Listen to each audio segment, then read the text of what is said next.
Hey everyone, welcome back to Car Flash at the garage where badge height goes to die, glossy brochures get shredded, and all that's left is raw, hands-on truth from the pavement up. If you're new here, don't expect robotic spec sheet worship or press kit parroting. We judge a car not by the logo on the hood, but by how it feels, drives, and earns its place on the road. So buckle up, smash that subscribe button, and let's get into today's ride at the all-new 2026 Tesla Model Q. Exterior. Now, Tesla's been teasing the Model Q for years, and it's finally here, slotting beneath the Model Y as a compact, more affordable electric crossover. But don't be fooled by the size or the price tag. The 2026 Model Q doesn't feel like a watered-down Tesla. It feels like Tesla taking another swing at dominance and aiming squarely at the future. Let's start by walking around this thing. The front end, classic Tesla minimalism, but with sharp revolution. The Model Q features a smooth, uninterrupted fascia ano grille, just clean sculpting and a slightly aggressive lower intake for airflow. The headlights are razor-thin, matrix LED units with adaptive high beam and a dynamic light dance at startup. It's slick, but also functional. The lower part of the front bumper gets a subtle aero chin that actually channels air toward the wheels. Tesla claims a coefficient of drag lower than the Model 3. If you squint, it almost gives off baby Cybertruck vibes, just more suburban and less apocalypse prepped. Move to the side and the Model Q's proportions really start to pop. This is where you see it's not a shrunken Model Y, it's its own machine. The roof line is coupe-like, but not aggressively sloped, meaning rear headroom is still preserved. The flush door handles remain, but now with proximity sensing pop-out. Wheel arches are subtly flared, wrapping around 20-inch aero-optimized alloys that actually look sporty, a rarity for efficiency-minded devs. There's a strong shoulder line that runs from front fender to taillight, and it adds a nice sense of tension and movement to an otherwise smooth profile. Glass is UV tinted with optional electrochromic dimming. Tesla calls it Smart Shade. Fancy name, but it works. Around back, the Model Q flexes a bit. The rear glass blends almost seamlessly into a short overhang, topped with an integrated spoiler lip. The taillights are a full-width light bar with animated sequences, giving it a futuristic look without trying too hard. The rear bumper is clean, but functionally with a small diffuser section and sensors tucked neatly under the surface. Tesla ditched the badging entirely for some trims. It's just the T emblem and nothing else. It's a bold move that somehow works, adding to the clean, stealthy aesthetic. Interior. Inside the Model Q is where things get interesting and just a bit controversial. As expected, it's minimalist. Maybe too minimalist for some. No physical buttons at all. Everything runs through a 15.1-inch floating touchscreen mounted landscape in the center. Even the glove box is opened via the screen. Love it or hate it,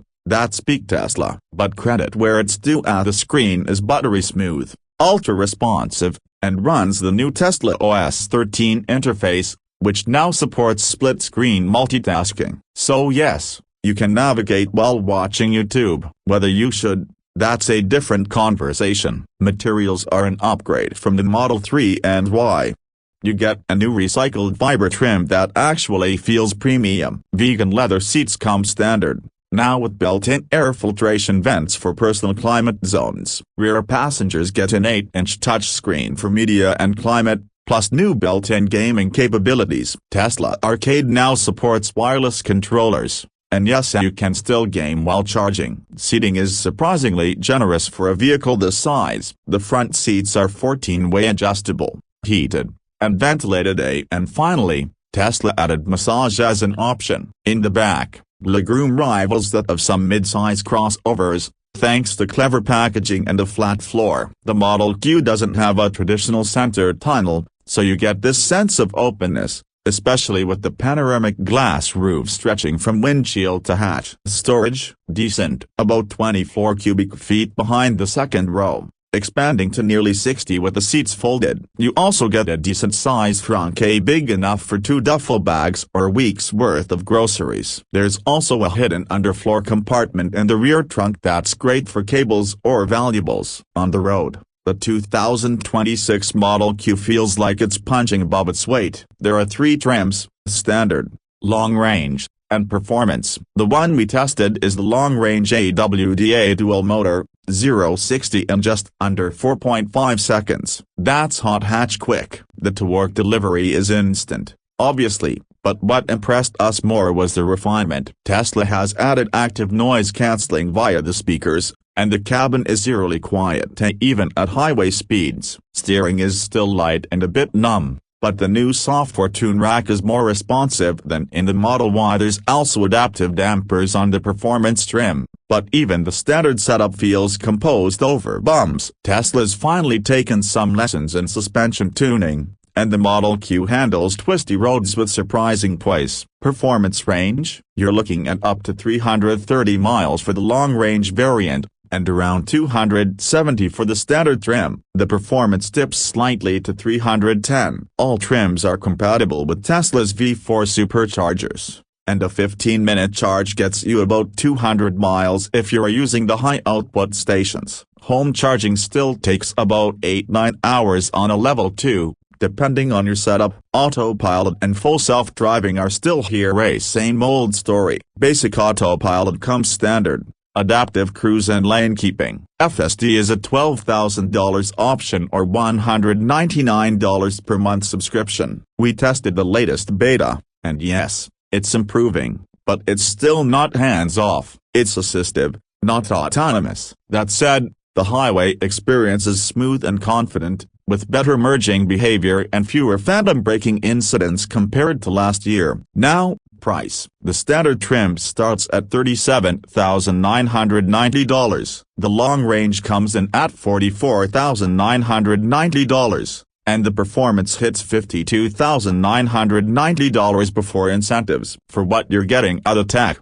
the range, the performance, this undercuts many rivals like the Volvo EX30, Hyundai Ioniq 5, and even some legacy automakers' EV entries. Plus, Tesla's eligibility for federal tax credits means a lot of buyers could get in the door for closer to 30 grand. That's borderline disruptive. So what's the verdict? The 2026 Tesla Model Q isn't a game changer in the sense that it reinvents the EV, but what it does do is polish, refine, and repackage the Tesla experience into something more attainable without feeling compromised. It's a compact crossover that drives well, charges fast, looks sharp, and crams a ton of tech into a minimal shell. Sure, the interface is still touchscreen heavy, and the yoke steering wheel is an optional sin we won't forgive, but for the price, it delivers. If you're someone who wants cutting-edge EV performance, slick tech, and daily usability without stretching into $60K plus territory, the Model Q is probably your best bet right now. It's not perfect,